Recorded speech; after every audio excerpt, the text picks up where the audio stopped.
Hi friends, ഞാനിന്ന് പുട്ടിൻ്റെ കൂടെയും ചപ്പാത്തിയുടെ കൂടെയെല്ലാം കഴിക്കാൻ പറ്റുന്ന നല്ല അടിപൊളി ഒരു ചെറുപയർ കറിയുടെ റെസിപ്പി ആയിട്ടാണ് വന്നിട്ടുള്ളത്. അപ്പം നമുക്ക് എങ്ങനെയാണെന്ന് നോക്കാം.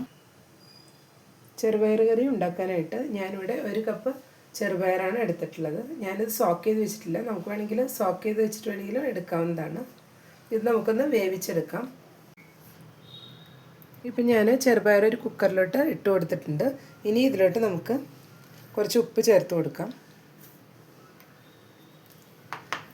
മഞ്ഞൾപ്പൊടി ഒരു 1/4 ടീസ്പൂൺ ചേർത്ത് കൊടുക്കണം. മുളക് പൊടി 1/2 ടീസ്പൂൺ. ഇനി ഇതിലേക്ക് ആവശ്യത്തിനുള്ള വെള്ളം കൂടെ ചേർത്തിട്ട് നമുക്കൊന്ന് വേവിച്ചെടുക്കാം.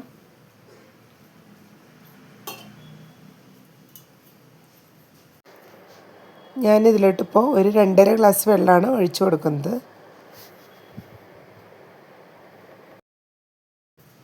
നമുക്കിതെല്ലാം കൂടെ ഒന്ന് മിക്സ് ചെയ്ത് വേവിച്ചെടുക്കാം.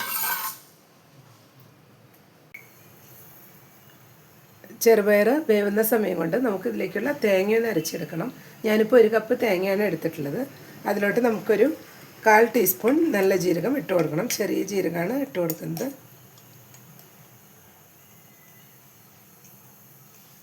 ഇനി ഒരു 2 പച്ചമുളകും കൂടെ ചേർത്ത് കൊടുക്കാം. ഇതെല്ലാം കൂടെ കുറച്ച് വെള്ളം ചേർത്ത് നന്നായി ഒന്ന് മിക്സ് ചെയ്ത് അരച്ചെടുക്കണം.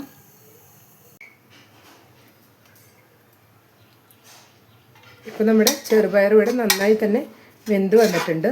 ഞാനൊരു 4 വിസിൽ വരുത്തിയിരുന്നു. ഓരോ ചെറുപയറിനനുസരിച്ച് ചിലപ്പോൾ സ്വല്പം വ്യത്യാസം വരാം. ഇപ്പോൾ എനിക്ക് 4 വിസിൽ വരുത്തുമ്പോൾ ഇത് കറക്റ്റായിട്ട് വെന്ത് വന്നിട്ടുണ്ട്.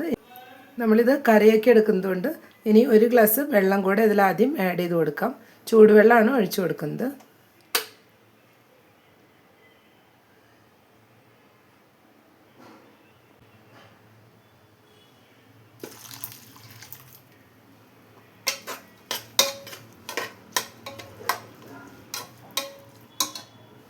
ഇനി നമുക്കിതിലോട്ട് അരച്ചു വെച്ച തേങ്ങ കൂടെ ചേർത്ത് കൊടുക്കാം. ഞാൻ കുറച്ച് വെള്ളം ചേർത്തിട്ട് നന്നായി അരച്ചു വെച്ചതാണ്. ഈ തേങ്ങ കൂടെ ഇതിലോട്ട് ചേർത്ത് കൊടുക്കാം.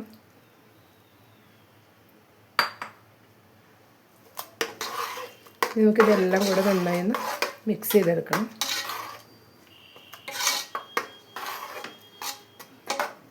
ഇനി ഇതൊന്ന് തിളച്ച് വരുന്നവരെ നമുക്ക് വെയിറ്റ് ചെയ്യാം. ഇപ്പോൾ നമ്മുടെ കറി നന്നായി തിളച്ച് വന്നിട്ടുണ്ട്.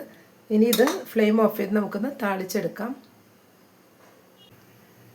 കറി താളിക്കാനായിട്ട് ഞാനിപ്പോൾ ഒരു പാൻ വെച്ച് കൊടുത്തിട്ട് അതിലൊരു 2 ടേബിൾ സ്പൂൺ വെളിച്ചെണ്ണ ഒഴിച്ച് കൊടുത്തിട്ടുണ്ട്.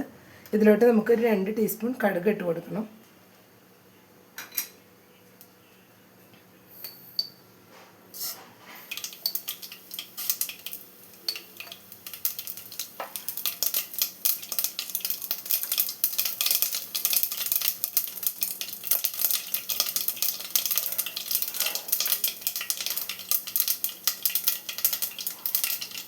നമ്മുടെ കടുകെല്ലാം ഇപ്പോൾ പൊട്ടി വന്നിട്ടുണ്ട്. ഈ സമയം നമുക്ക് ഒരു 4 വെളുത്തുള്ളി ചെറുതാക്കി കട്ട് ചെയ്ത് വെച്ചിട്ട് കൊടുക്കാം. ഇനി ഒരു മീഡിയം സൈസ് സവാള അത് നീളത്തിൽ കട്ട് ചെയ്തതും കൂടെ ഇട്ട് കൊടുക്കുകയാണ്.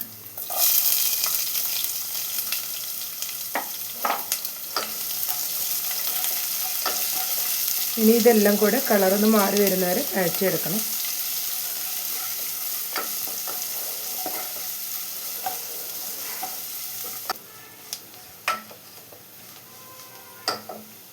ഇപ്പോൾ നമ്മുടെ സവാളയെല്ലാം ഗോൾഡൻ ബ്രൗൺ കളറായി വന്നിട്ടുണ്ട്. ഈ സമയം നമുക്ക് ഇതിലോട്ട് അല്പം വേപ്പില കൂടെ ചേർത്ത് കൊടുക്കാം.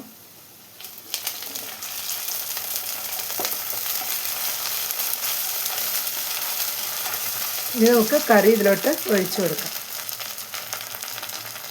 അപ്പോൾ കറി ഞാൻ ഇതിലോട്ട് ഒഴിച്ചിട്ട് എല്ലാം കൂടെ നന്നായി മിക്സ് ചെയ്തെടുത്തിട്ടുണ്ട്. നമ്മുടെ കറി സെറ്റായി വന്നിട്ടുണ്ട്. ഇനി നമുക്കിതൊരു സെർവിങ് ബൗളിലോട്ട് മാറ്റാം. ഇപ്പോൾ നമ്മുടെ ചെറുപയർ കറി ഞാനൊരു ബൗളിലോട്ട് മാറ്റിയിട്ടുണ്ട്. നല്ല ടേസ്റ്റിയാണ് കഴിക്കാനായിട്ട്. പുട്ടിൻ്റെ കൂടെ നല്ലൊരു സൂപ്പർ കോമ്പിനേഷനാണ്. അപ്പോൾ എല്ലാവരും ഒന്ന് ട്രൈ ചെയ്ത് നോക്കുക. ഇഷ്ടപ്പെട്ടെങ്കിൽ ലൈക്ക് ചെയ്യാനും ഷെയർ ചെയ്യാനും സബ്സ്ക്രൈബ് ചെയ്യാനും മറക്കരുത്. താങ്ക്